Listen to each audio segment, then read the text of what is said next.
Dari awal lagi aku dah mula rasa sesuatu. Sebabnya macam mana wanita tu boleh menekan butang lift sedangkan ketika tu pintu terbuka. Jauh lagi masa tu.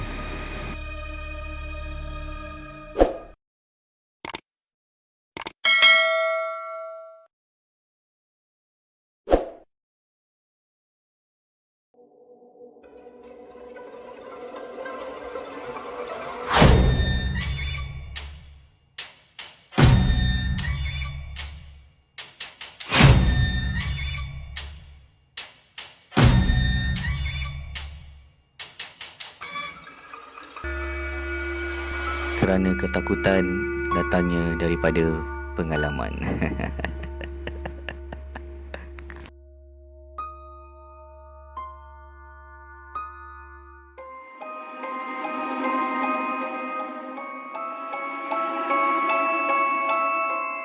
Ini adalah cerita kisah benar daripada kehidupan normal seorang jururawat, dan cerita ini diceritakan oleh kawan kakak aku sendiri, seorang jururawat yang di salah sebuah hospital di Muar, Johor. So malam itu adalah malam aku shift malam, dan aku sememangnya ditugaskan menjaga ward kanak-kanak. Bagi aku yang sudah berkhidmat selama 5 tahun ni, ward kanak-kanak ni mudah untuk aku jaga. Tak berapa banyak kerenah, dan pesakit lazimnya ditemani oleh ibu dan bapa. Malam itu aku mendengar radio.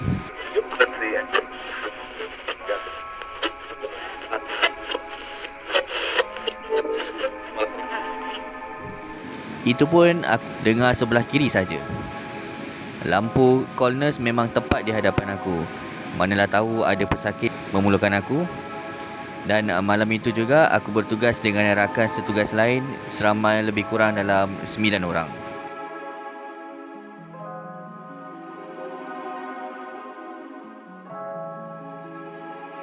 Dan kira-kira jam 1 pagi, perut aku rasa tak sedap, berbunyi-bunyi, dan aku rasa menyesal lah. Sebab tak makan jam 8 malam tadi. Asalnya aku rasa kenyang, dan sebab itulah aku tak menjamah pun makan nasi goreng sampai habis. Kononnya aku hendak berdiet lah ketika itu.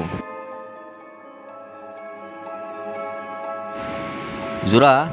Oh Zura, aku turun bawah kejap aku lapar lah, ujar aku kepada Zura. Dan mujurlah dekat bawah tu ada minimart yang dibuka 24 jam macam 7-Eleven. Dan aku dapatkanlah beli roti ataupun mi segera.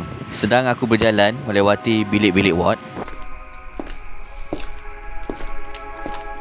malam tu memang sunyi sepi malam tu. Cuma sesekali terdengar bunyi katil berdecit. Dan tiba di lift, aku segera menekan butang ke bawah. Dan suasana dalam lift tu agak menyeramkan. Dan tapi pada masa tu aku tak ada rasa janggalah sebab aku dah biasa kerja situ. Dengar bunyi kipas dari atas.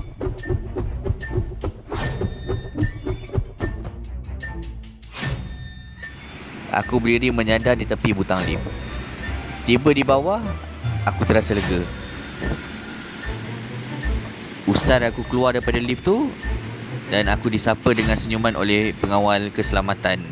Pun tegur aku, lapar lah tu. Dan aku hanya balas dengan senyuman je. Kira-kira 10 minit aku dalam minimart tu, rambang mata lah aku dibuatnya. Ada pula nasi lemak panas pada masa tu. Dan kata pengusaha minimart tersebut, makanan itu dihantar jam 12.30 malam tadi. So aku rasa gembira betul lah.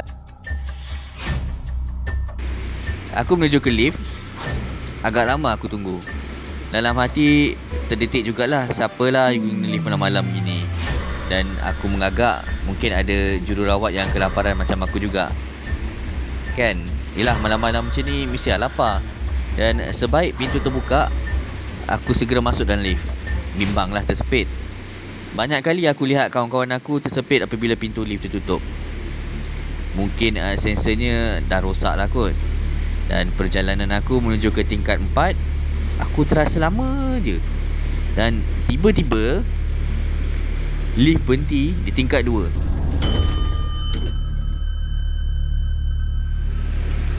Bunyi loceng tu menandakan pintu lift akan terbuka sebentar lah, sekejap lagi. Dari jauh aku kelihatan macam ada seorang pesakit sedang berjalan-jalan perlahan menuju ke arah lift. Aku senyumkan aja lah. Tingkat 3 adalah tingkat ward wanita. Wanita tu aku lihat kira-kira dalam lingkungan 40-an.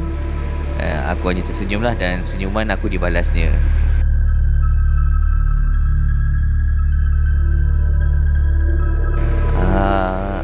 Aku tegur akak tu. Kak, akak ambil angin ke? Aku sengaja tak nak bertanya soalan yang mungkin boleh menyinggung hati, seperti macam sakit apa ke kan, dah berapa lama kat sini. Soalan begini aku tanya kepada aku yang sedang sakit pun aku pun boleh naik angin. Sebelum lift tiba di tingkat 4, dan aku melihat semula bungkusan makanan yang aku beli minimart tadi tu. Tiba-tiba mata aku tertacap ke lantai lift. Aku mengucap panjang, Astagfirullahalazim.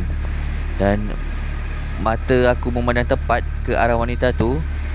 Di ibu jarinya ada tag. Korang tahu tak tag apa tau? Tag bilik mayat. Ya Allah.